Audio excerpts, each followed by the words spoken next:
Selamat pagi Bapak Ibu Saudara yang dikasihi oleh Tuhan. Pagi hari ini kita akan belajar merenungkan firman Tuhan. Firman Tuhan akan saya berikan tema standar kasih. Standar kasih. Pagi hari ini kita akan membaca firman Tuhan di dalam Injil Yohanes pasal yang ke-15. Kita akan membaca ayat yang ke-12 berkata demikian. Inilah perintahku, yaitu supaya kamu saling mengasihi, seperti aku telah mengasihi kamu. Seperti aku telah mengasihi kamu, itulah standar kasih yang Tuhan Yesus ajarkan kepada para murid-Nya. Kita mengasihi seringkali mengukur diri kita mengasihi, seberapa kita mampu mengasihi, seberapa besar kita mampu mengasihi. Kadangkala dibatasi dengan hitungan. Kalau saya sudah mengasihi sekian lama, hitungan bulan, tahun, berapa kali, tapi orang itu tidak balas mengasihi, maka dia tidak mengasihi. Nah, itulah salah satu contoh kasih manusia kepada sesamanya. Mau mengasihi kalau dia dikasihi kembali. Tuhan Yesus pun pernah berkata, apakah upahnya jika seseorang hanya mengasihi orang yang mengasihinya? Orang-orang dunia pun berbuat hal yang sama.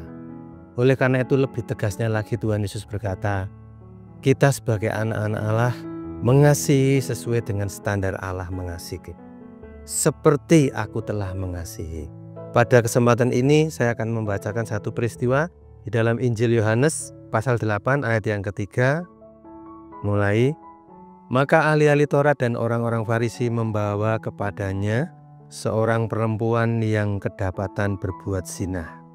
Mereka menempatkan perempuan itu di tengah-tengah, lalu berkata kepada Yesus, Rabi, perempuan ini tertangkap basah ketika ia sedang berbuat zina.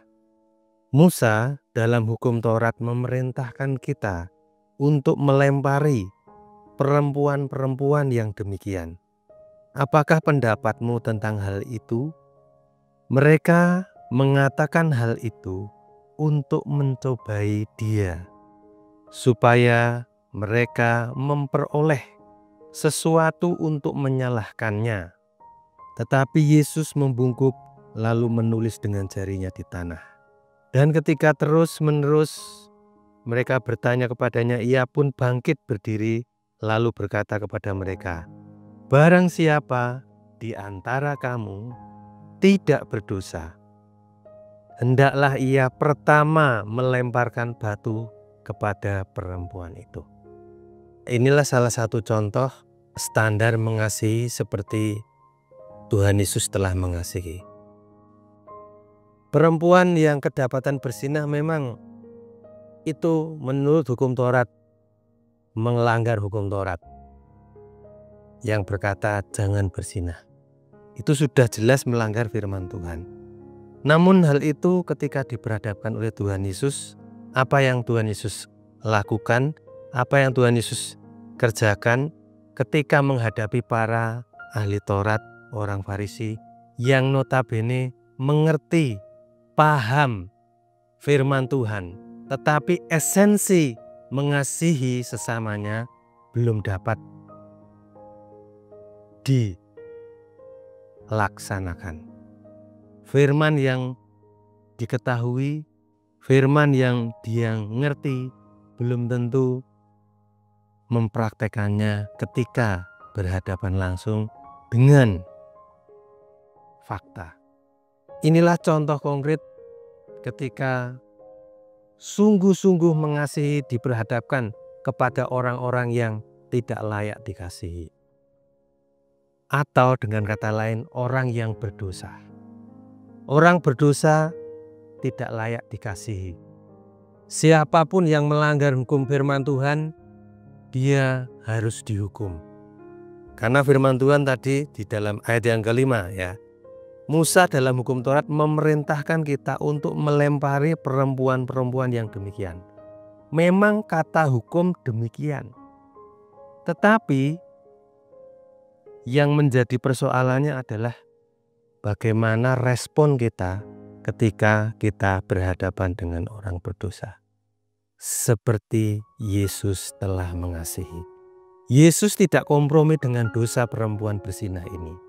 Tetapi dosa mesti harus diselesaikan. Bagaimanakah cara Yesus menyelesaikan dosa? Tidak langsung menghukum saat itu, tetapi memberinya kesempatan. Sekalipun hukum Taurat berkata demikian, memang harus dihukum.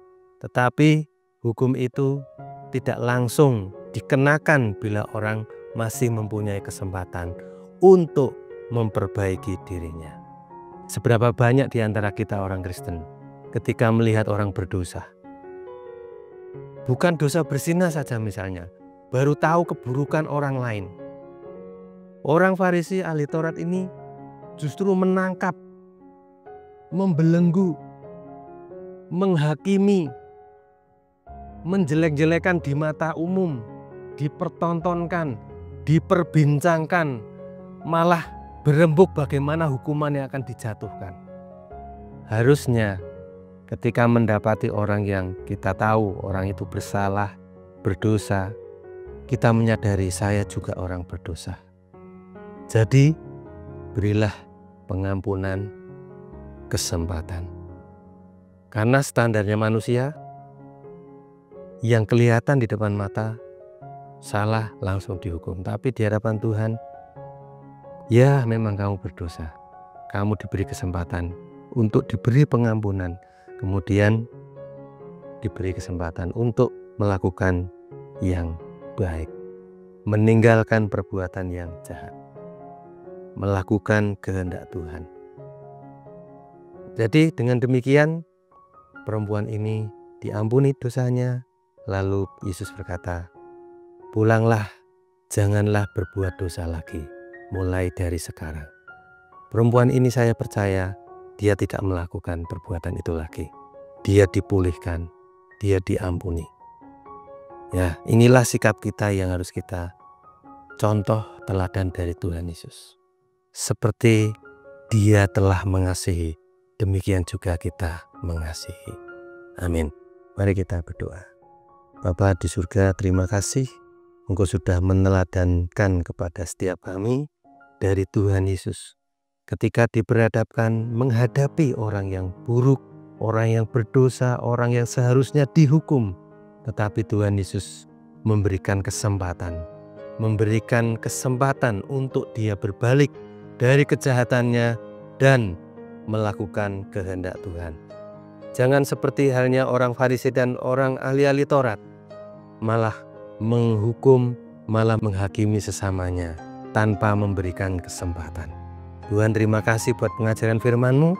Ajar kami mengasihi sesama kami seperti Tuhan Yesus mengasihi kami. Dalam nama Tuhan Yesus kami berdoa dan ucap syukur. Haleluya. Amin.